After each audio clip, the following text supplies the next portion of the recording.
Hola, buenas tardes, bienvenidos. Vamos a continuar con la introducción al libro de Apocalipsis que quedamos la semana pasada, más o menos por un poco más de la mitad. Vamos a ver si vamos a completarlo hoy. Como veíamos, el mismo libro del Apocalipsis habla acerca de que hay una maldición o un juicio respecto a la actitud, el respeto y reverencia que tengamos acerca de las palabras que están recogidas en este libro. Veámoslo ya en el capítulo 1, verso 3, leemos: bienaventurado el que lee y los que oyen las palabras de esta profecía y guardan las cosas en ellas escritas, porque el tiempo está cerca. Y después, en respecto al juicio, ya más adelante, en el capítulo 22, versos 18 y 19, nos dice: yo testifico a todo aquel que oye las palabras de la profecía de este libro, si alguno añadiere a estas cosas, Dios traerá sobre él las plagas que están escritas en este libro. Y si alguno quitare de las palabras del libro de esta profecía, Dios quitará su parte del libro de la vida y de la santa ciudad y de las cosas que están escritas en este libro. Parece como si con la bendición y con el juicio, con la sentencia del capítulo 22, como si se estuviera protegiendo todo el libro dentro de esta bendición y dentro de este juicio. Siguiendo adelante, el apóstol Pedro nos transmite en su segunda carta, capítulo 3, verso 4, una burla que hacen los incrédulos acerca de la segunda venida del Mesías prometida por él. Él escribe diciendo: ¿dónde está la promesa de su advenimiento? Porque desde el día en que los padres durmieron, todas las cosas permanecen así como desde el principio de la creación. Ese deseo ya en tiempos de Pedro, de desvirtuar las promesas de Jesús, es tan actual como hoy en día en nuestra sociedad, en aquella época como hoy en día. Quizás no se hace ya la misma pregunta, pero sí que se intenta desvirtuar el mensaje de Jesús y el mensaje del Apocalipsis. Comenzando por películas que van desde visiones tremendistas, futuristas, terroríficas, ¿no? Y cuyo fin es transmitir un mensaje que es desvirtuar, transgiversar, desvirtuar el mensaje realmente del Apocalipsis y, como tanto, producir terror o confusión e inseguridad. La mayoría de estas películas pues están dentro del término de los términos de terror, películas de ciencia ficción, cosas de ese tipo. A esto habría que añadir libros, tertulias televisivas, opiniones de 50.000. Y cómo no, barriendo para la casa misma de uno, pues interpretaciones desde púlpitos cristianos y a través sobre todo de redes sociales, por mensajes producidos por cristianos, no sé si las comillas se verán bien, cuyo fin es advertir a los creyentes de que los hechos que acontecen hoy día puntualmente son un aviso de la pronta venida del Señor y por lo tanto estar preparados. Por ejemplo, se produce un gran tsunami, esto es un acontecimiento que nos habla de la venida del Señor, es una señal. Se produce un terremoto, esto es una señal de, sí que es verdad, que la Biblia nos habla de terremotos y todo esto. Pero ese adaptar los acontecimientos, esta escuela histórica, ¿no?, que decíamos la semana pasada, de adaptar los acontecimientos que ocurren hoy día dándoles el valor de que estos son señales de la segunda venida de Cristo, porque hay por ahí un texto perdido, 4 palabras de un texto y poco más, o no existe tal texto. Es como si dijéramos que los que vivían en tiempos de Pedro no tenían preocupaciones, no tenían angustia, no tenían temores, y ahora sí, ahora se están viviendo.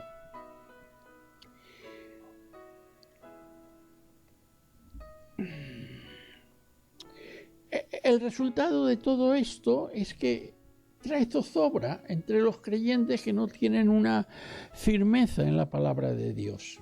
Trae angustia, trae temor. Ahora, hay otros motivos que son menos confesables, porque sí que es verdad que como creyentes tenemos que estar preparados, velando, como las vírgenes prudentes de la parábola que en el Evangelio el Señor nos enseña, ¿no? Velar, ¿no? Sí que es verdad que tenemos que estar velando llenos del Espíritu Santo en oración, velando y esperando la segunda venida del Señor, porque no sabemos cuándo Él va a venir. Pero hay otros motivos que no es alertarnos a esta vida de santidad y de entrega y de espera anhelante de la segunda venida del Señor, y motivos como sacar el dinero a los seguidores por parte de estos, repito, entre comillas, predicadores cristianos. Son motivos que no son confesables y que, claro, pues ahí están. No vale la pena ni... Bueno, sí que habría que entrar, pero no voy a entrar en esto. Ahora, bien, la pregunta pertinente que tenemos que hacernos, que es la pregunta ¿por qué se retrasa el cumplimiento de las profecías de este libro? Y la respuesta es tan simple como esta. Simplemente muchas de las cosas escritas en el libro de Apocalipsis no podrán cumplirse mientras la Iglesia siga aquí en la tierra. El poder del Espíritu Santo a través de la Iglesia impide que Satanás pueda hacer su obra. Por lo tanto, el maligno está siendo retenido por el poder de Dios, actuando a través de las oraciones de los santos, de las oraciones de la Iglesia. Cuando digo Iglesia, no me refiero a las iglesias oficiales, denominaciones, etcétera, que ya sabemos cómo están muchísimas de ellas. Me refiero a todos los redimidos por la sangre del Cordero, quienes a través de sus oraciones, ayunos, vidas de santidad, de obediencia a la palabra de Dios, son, como dijo nuestro Maestro, la sal y la luz de este mundo. Este tiempo, y esto tenemos que tenerlo muy claro, es todavía el tiempo de la Iglesia. Es la generación de la Iglesia que digo que no pasará. Este es el tiempo de la Iglesia. No es el tiempo de Satanás. No es el tiempo del anticristo. Sí es posible que el maligno saque su odio contra la Iglesia. Y no tiene que por eso que extrañarnos que el cristianismo sea la religión más perseguida actualmente en el mundo. A pesar de toda la democracia y todas las cosas y todas las libertades y todo, el cristianismo es la religión más perseguida en todo el mundo. Para que parece que, claro, que esto no interesa o no es noticia. Pero el hecho de que veamos ese odio del maligno en contra del Evangelio no quiere decir que esto sea su victoria o un triunfo suyo. Eso es mentira. La verdad es el tiempo de la Iglesia. Ya nuestro Señor nos advirtió de una manera muy solemne y clara que nosotros en el mundo tendríamos aflicción y persecución. Y puede haber una persecución literal contra las personas, o puede haber una persecución ideológica, una persecución legal, cualquier tipo, pero tendríamos persecución. ¿Por qué? Porque había ocurrido eso ya con Él. Y eso iba a ocurrir con los discípulos de Jesús. Pero que confiáramos que Él había vencido al mundo. No vencerá, ya de antemano ha vencido. quiero señalar que cuando la palabra dice mundo, en este caso, no se está refiriendo al mundo físico, a la Tierra, al planeta Tierra, sino que se está refiriendo a este sistema de cosas, a este sistema por el cual esta sociedad se mueve y se rige. Él ha vencido ya ese sistema y lo manifestará completamente en su segunda venida. Solamente cuando la Iglesia sea arrebatada y con ella el poder del Espíritu Santo, que desde el día de Pentecostés el Señor prometió que estaría con nosotros hasta el fin de los tiempos. Y repito, cuando la Iglesia sea arrebatada y con ella el poder del Espíritu Santo sea quitado de la tierra, será el tiempo del maligno, y aún así, no un tiempo muy largo. Sobre las palabras que Pedro dijo, Jesús dijo, sobre esta roca, sobre esa confesión, Pedro, que tú has hecho, edificaré de mi iglesia, y las puertas del Hades no prevalecerán contra ella. Tú eres el Cristo, fue la confesión de Pedro, el Hijo del Dios viviente. Sobre esa confesión, sobre esa verdad absoluta, el Hijo de Dios, la iglesia es edificada. A la iglesia muchas veces, pero el Señor también le dice en muchas ocasiones, de cierto os digo que todo lo que atéis en la tierra será atado en el cielo, y todo lo que desatéis en la tierra será desatado en el cielo. Y es la autoridad que Dios le ha concedido a su iglesia, a la iglesia, al creyente. El mismo Señor nos dice, la luz en las tinieblas resplandece, y las tinieblas no prevalecieron contra ella. Repito. Mientras la iglesia esté aquí sobre la tierra y el poder del Espíritu Santo actuando a través de la iglesia, esto le va a imposibilitar a Satanás el que pueda levantar a la bestia, al anticristo y a su falso profeta. Y que consecuentemente Dios, como resultado de esto, Dios pueda enviar su juicio a un mundo que le niega y que ha abrazado al hombre de pecado, el hijo de perdición, como nos dice Pablo en 2 de Tesalonicenses. No solamente la Iglesia, por medio del poder del Espíritu Santo, retiene la obra del maligno, la manifestación del anticristo, sino que al mismo tiempo retrasa la venida de Dios, enviar su juicio sobre este mundo pecaminoso. O sea, es un tiempo de alerta, es un tiempo de llamar al arrepentimiento. Y cuando el hombre abraza, el ser humano abraza al hombre de pecado, abraza el pecado, en vez de a Cristo, viene siempre el juicio de Dios. El pastor y escritor Miguel Rosell, en su libro Apocalipsis, la revelación final para este tiempo, hablando del libro de Apocalipsis, dice, prestemos atención al versículo 1 del capítulo 4. Después de esto miré, y aquí una puerta abierta en el cielo, y la primera voz que oí, como de trompeta, hablando conmigo, dijo, sube acá, y yo te mostraré las cosas que sucederán después de esta.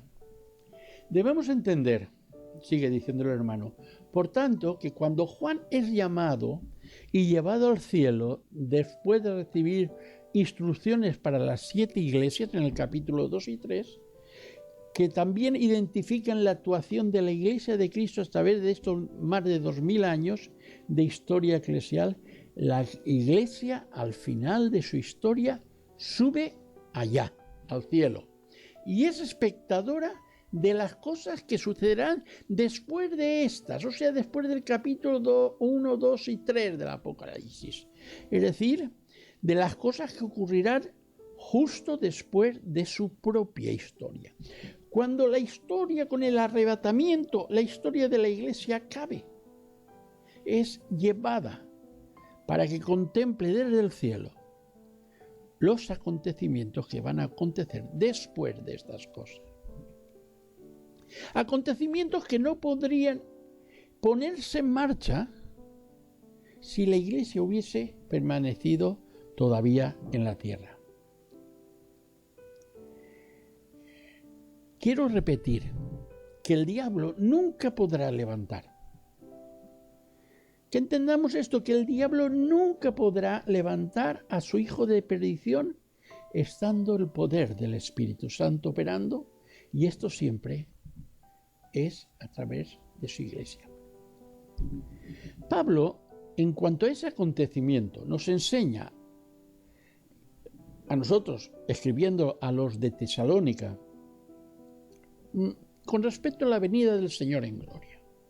Nadie os engañe, ojo, nadie os engañe, de ninguna manera, porque no vendrá sin que antes venga la apostasía y se manifieste el hombre de pecado, el hijo de perdición, el cual se opone y se levanta contra todo lo que se llama Dios o es objeto de culto, tanto que se sienta en el templo de Dios como Dios, haciéndose pasar por Dios. ¿No os acordáis que cuando yo estaba todavía con vosotros os decía esto? Y ahora vosotros sabéis lo que lo detiene, a fin de que a su debido tiempo se manifieste. El Espíritu Santo, su Iglesia, lo que lo detiene. Porque ya está en acción el misterio de la iniquidad, solo que hay quien al presente lo detiene, hasta que él a su vez sea quitado de en medio, y entonces se manifestará aquel inicuo, a quien el Señor matará con el espíritu de su boca y destruirá con el resplandor de su venida.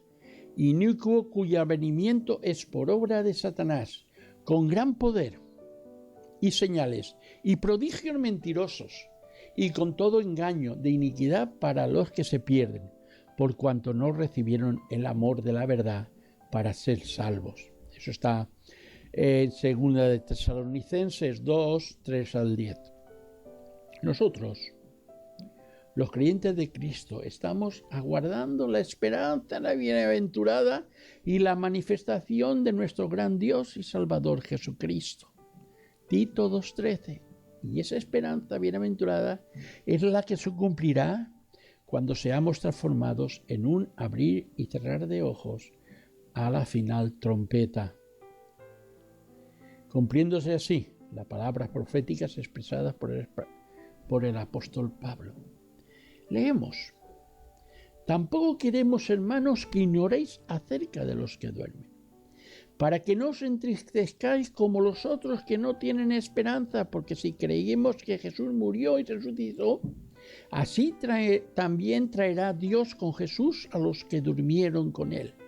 Por lo cual os decimos esto en palabra del Señor, que nosotros que vivimos, que habremos quedado hasta la venida del Señor, no procederemos a los que durmieron, porque el Señor mismo, con voz de mando, con voz de arcángel y con trompeta de Dios, descenderá del cielo, y los muertos en Cristo resucitarán primero. Luego nosotros, los que vivimos, los que hayamos quedado, seremos arrebatados juntamente con ellos en la nube para recibir al Señor en el aire, y así estaremos siempre con el Señor. Por lo tanto, alentaos los unos a los otros con estas palabras. Alentaos. Se va acercando el tiempo de la remisión, de la redención. Y curiosamente la voz que Juan oye del cielo, que le instaba, le empuja a subir allí, era como de trompeta. Ese gran Sukkot que esperamos, esa gran festividad de los tabernáculos. Y la primera voz que oí como de trompeta hablando conmigo dijo: sube acá y yo te mostraré las cosas que sucederán después de estas. Es la gran, repito, el gran Sukkot. La gran festividad de los tabernáculos, que en ese calendario profético de Dios está por cumplir. Y estamos cerca, creo yo, cerca de cumplir. Otro de los temas que quiero tocar esta tarde, para intentar aclarar, claro está, esto humildemente según mi planteamiento, y mi punto de vista tampoco voy a pensar que todo el mundo va a estar de acuerdo, que evidentemente no estarán. El día del Señor o el día de Yahvé, o como aparece en nuestras Biblias, Reina y Valera, el día de Jehová. El día del Señor, no con respecto al domingo, sino el día de Yahvé o el día de Jehová, es una expresión que aparece tanto en el Antiguo como en el Nuevo Testamento. Ese día del Señor especial es cuando Dios directamente interviene en la historia humana, interviene en medio de los asuntos humanos. Puede ser una intervención de restauración, de bendición. A esa intervención, digamos, positiva, también se le llama el día de Jehová. Pero también ese día de Jehová o de Yahvé hace también referencia a la intervención directa de Dios en los asuntos de los hombres, pero en este caso para establecer su justicia, su juicio, su castigo, incluso su destrucción. El día del Señor, en este contexto del Apocalipsis, no podemos pensar que es un día, por lo tanto, de gozo y alegría. Es muy al contrario. En el contexto del Apocalipsis es cuando Dios directamente viene a destruir el mal y al autor de este mal, a Satanás, y todos sus ángeles, y enviarlos encadenados al infierno. Es el día del Señor, el día de Yahvé, es el día que Dios ejecuta venganza. Y parece que como cristiano no eso, pero ejecuta venganza. Es el día que Él responde al clamor de sus mártires, no de sus muertos, no de los que mueren o morimos o mueren de manera normal, sino de sus mártires, esos que están esperando y claman y dicen a gran voz diciendo: ¿hasta cuándo, Señor santo y verdadero, no juzgas y venga nuestra sangre en los que moran en la tierra? Ese clamor de los mártires hace que Dios actúe para vengar la sangre de los mártires. En la Biblia podemos encontrar muchos pasajes acerca de este día de Yahvé o día del Señor. Quien quiera recibir o reciba, pues puede escrito estos textos, pues ahí están los pasajes. No vamos ahora a estarlos leyendo todos, porque sería muy largo. Ahora, no nos engañemos. No nos engañemos, porque a veces parece que nos engañamos. Este mundo, tal y como lo conocemos, no irá a mejor. Por mucho que oremos, ayunemos para que las cosas cambien a mejor, cada vez la diferencia entre la luz y las tinieblas se va a hacer más y más notable. Y es por eso que cuando esta maldad llegue a su máximo nivel, Dios tendrá que intervenir directamente.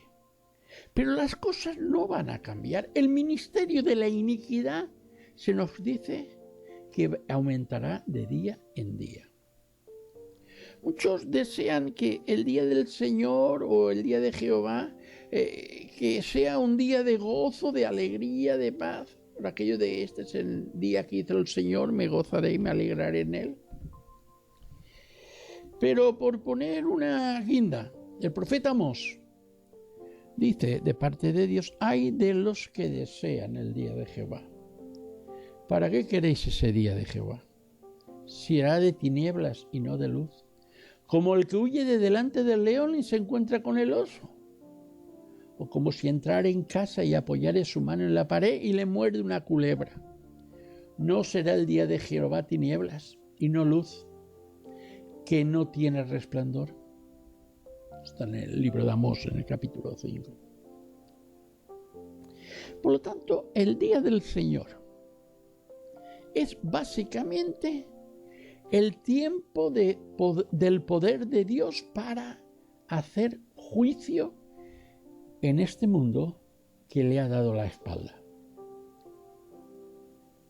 Por tanto, es necesario entender claramente por nuestra parte lo que la palabra de Dios nos dice, si es que queremos la verdad, o solo refugiarnos en una esperanza triunfalista sin fundamento que no es ni realista ni conforme a la Biblia. Dice Craig en su libro Los últimos tiempos: en teología dominó la convicción de que con el transcurso del tiempo el cristianismo vencería al mundo y el progreso del cristianismo acabaría con un glorioso final.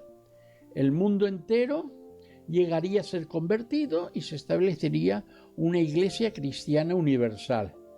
Pero tan optimistas esperanzas están desvaneciendo en el presente siglo. Eso está escrito en el siglo pasado, en el siglo XX. Cojámonos ya en el XXI. Pero ello está de acuerdo con lo que las profecías nos declaraban desde tiempos antiguos. El libro de Apocalipsis nos revela una cadena de juicios que han de caer sobre el mundo incrédulo antes de llegar el reino de Dios, establecido por el mismo Jesucristo. Y efectivamente, el reino será verdaderamente establecido cuando el Rey Jesús vuelva en gloria.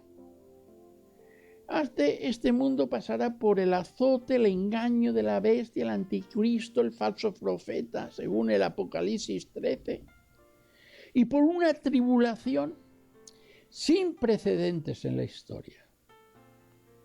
No, esa tribulación no hay que confundirle con en el mundo tendréis aflicción, que dijo Jesús. Una tribulación sin precedentes en la historia. El mismo verbo de Dios, el que es Señor de señores y Rey de reyes, nuestro amado Señor Jesucristo, dice la Escritura, el libro de Apocalipsis, que Él pisa el lagar del vino del furor y de la ira del Dios Todopoderoso. Antes de que Cristo establezca su reino, deberá acontecer el día grande y temible de Yahvé, el día del juicio de Dios a las naciones. El día del Señor, al final, es la victoria total y absoluta de Dios sobre este sistema de cosas. Y la iglesia de Jesucristo será literalmente sacada de este planeta, habiendo resucitado con los muertos en Cristo, serán sacados de este planeta con la iglesia. ¿Cuál es la misión nuestra de adorar y ayudar? Cumplir la gran comisión de Cristo. La predicación del Evangelio a toda criatura, llamando a los seres humanos al arrepentimiento y a la reconciliación con Dios ante el eminente juicio de Dios, para que así puedan huir de la ira venidera. Porque los acontecimientos sí se precipitan. La gran tribulación viene y nadie la va a poder parar. Por mucho que el hombre intente buscar por sí mismo la solución a los problemas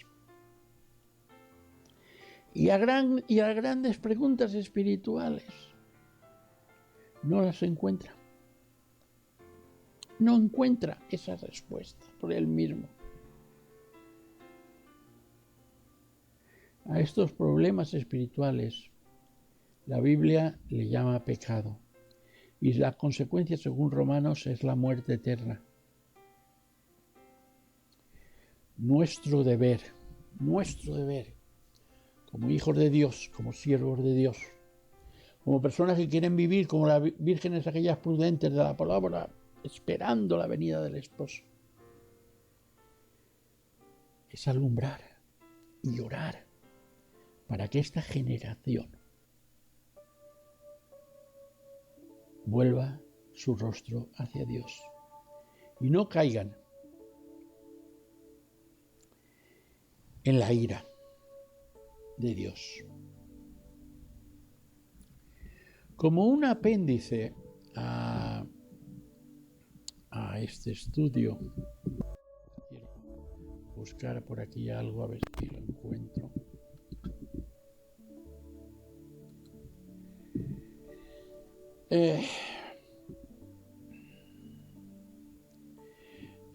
Bueno, todos sabréis, o la mayoría sabréis, que los números como tal, 1, 2, 3, 4, 5, como los conocemos, viene del tiempo de los árabes anteriormente, sobre todo por las lenguas semíticas.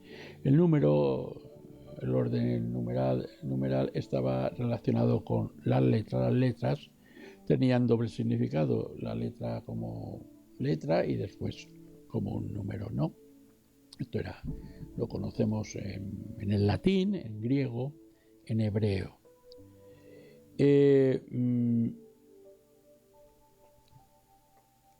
Veamos un ejemplo que os he puesto aquí como ilustración. Ahora tengo que advertir que estos juegos que se hacen de aplicar esta interpretación de los números a ciertos personajes especiales de la historia, a Napoleón Bonaparte, a Nerón, al Papa, para hacer una suma con las letras, ¿no?, de su nombre y tal, e intentar en griego, en latín o en hebreo, cualquier otra cosa, intentar sumar el número, ¿no?, el célebre número 666, para poder aplicarles el calificativo del anticristo, ¿no? Son pues muy peligrosos. Analizando un poco, pues investigando un poco, he encontrado que aún a nuestro bendito Salvador se le puede en portugués, en este caso tiene que ser en portugués, no puede ser en castellano, para que coincidan las letras en portugués, y haciendo la transcripción numérica latina, pues a nuestro bendito Salvador Jesucristo en portugués se le puede dar el calificativo de anticristo. Le da el 666. Así que creo que debemos de ir con muchísimo cuidado y respeto a estas cosas y no hacer cosas. Bueno, aquí en esta diapositiva veis, por ejemplo, al lado izquierdo de vuestra pantalla, veis la letra epsilon griega, que corresponde en el alfabeto griego al número 5, epsilon. Bajo tenéis la V, que corresponde también al número 5 en latín. Este es el juego que quiero deciros de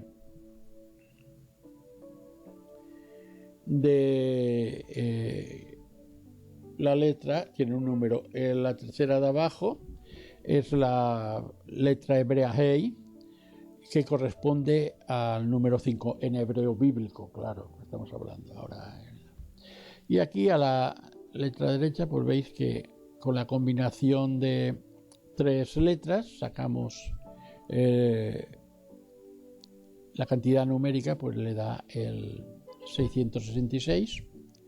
Bajo lo tenéis en latín, una combinación de números, el D500, C100, L50, X10, V5 y latina 1 nos da 666. Y abajo tenéis esa combinación sacando el valor numérico de las letras, también nos da el 666. Ahora, repito, es un poco peligroso, es un poco peligroso. Pero bueno, más adelante no tenemos. Vamos a ver los principales números rápidamente. Hay algo más extenso, lo tenemos en el texto escrito, pero aquí lo tenéis. El número 1 es traducido a otra cosa, es que hay varias interpretaciones. Cada cual, yo he cogido esta por ser la más sencilla, la más escueta, para no entrar en muchas más explicaciones. El número 1 denota la unidad divina. Por ser un número solo, no tiene otro al lado. Y denota la unidad, tiene que ver con Dios, tiene que ver con la unidad de Dios. La confesión de fe hebrea es lo que conocemos por Shema Israel Adonai Eloheinu Adonai Echad. Ese Echad es uno y tiene que ver con la unidad de Dios. El número 2 representa la persona. ¿Por qué? Porque en el ser humano siempre hay dualidad, y esa dualidad se produce por causa del pecado. Hay el deseo del bien, el deseo del mal, pero el número 3 expresa totalidad y hace referencia a Dios. A Dios mismo se le menciona 3 veces santo, ¿no? En el profeta Isaías. Es la totalidad de la santidad.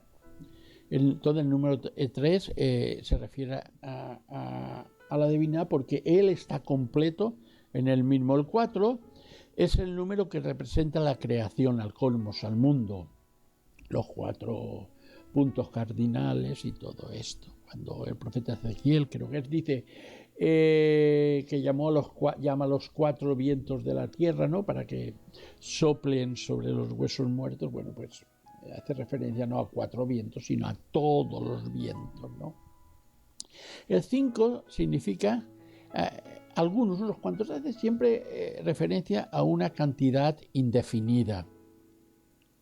El 6, por estar antes del 7, que es perfecto, el 6 es el número clasiquito, representa la imperfección y por lo tanto representa el pecado y el mal. Ya sabemos la combinación 3 veces 6, 3 veces 6 se convierte en la reencarnación del mal en su totalidad, el anticristo, porque es perfectamente imperfecto. Mientras el 3 expresa que Dios es perfecto, completo, el 3 en este caso es el perfectamente imperfecto. El 7 es perfecto, representa la perfección. Indica que una medida siempre está completa. En el Nuevo Testamento vemos que el Señor Jesús, cuando habla acerca del perdón, Él va más allá y emplea el múltiplo de 7, 70 veces 7. ¿Por qué? Porque perdonar es lo más importante y es como Dios se relaciona con nosotros a través del perdón. Después otro número que encontramos en el libro de Apocalipsis es el número 12. Este número siempre indica gobierno y gobierno perfecto. Un gobierno que cubre, que protege, que ayuda, que exhorta. Es el gobierno perfecto. 12 tribus de Israel, 12 apóstoles del Cordero y todo esto. 1000 significa, en términos bíblicos, multitud incontable. No se refiere a 1000 como tal, sino a una multitud.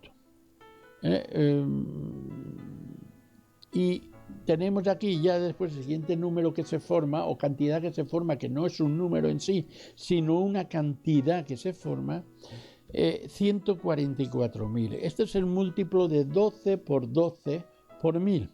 Nos da 144.000. Si entendemos esto representa a todos los redimidos, tanto del pueblo de Israel, las 12 tribus, como a los redimidos de los gentiles, 12 apóstoles del Cordero. Ahora, nunca debe de tomarse este número 144.000 como un número cerrado, cláusulo, o un número que está compuesto de 144.000 seres especiales, personas especiales, ni nada. Cuando lleguemos a esto, pues ya lo estudiaremos en más profundidad. Hace referencia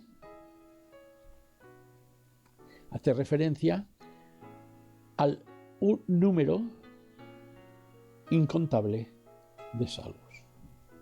Y esta es la gran victoria de Jesús, cuando Él vuelva con sus santos para gobernar en la tierra. Que el Señor los bendiga y la próxima semana seguiremos adelante.